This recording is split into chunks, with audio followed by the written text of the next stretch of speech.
عقد مؤاخات کسے کہتے ہیں؟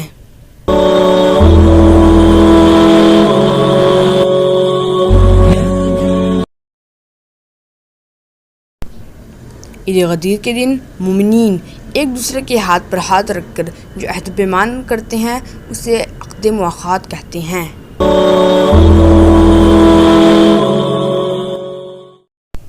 کسی شخص کے سوال کرنے پر مولا علی علیہ السلام نے اپنی سب سے بڑی فضیلت کون سی بتائی؟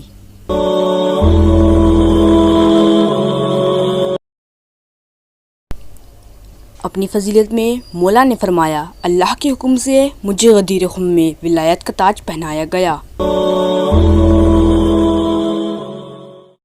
واقعہ غدیر کو کیوں تاریخ میں نظر انداز کیا گیا؟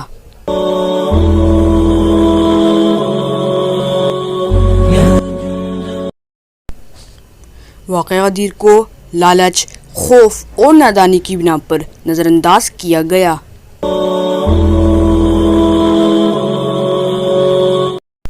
رسول اکرم صلی اللہ علیہ وسلم نے خطبہ غدیر میں کس طرح ہر حال میں علی علیہ السلام سے متمسک رہنے کی ہدایت فرمائی؟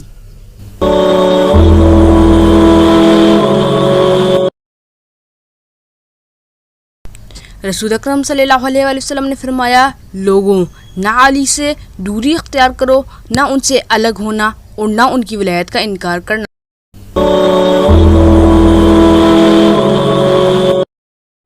ہم سب پر کون سی عظیم ذمہ داری عائد ہوتی ہے؟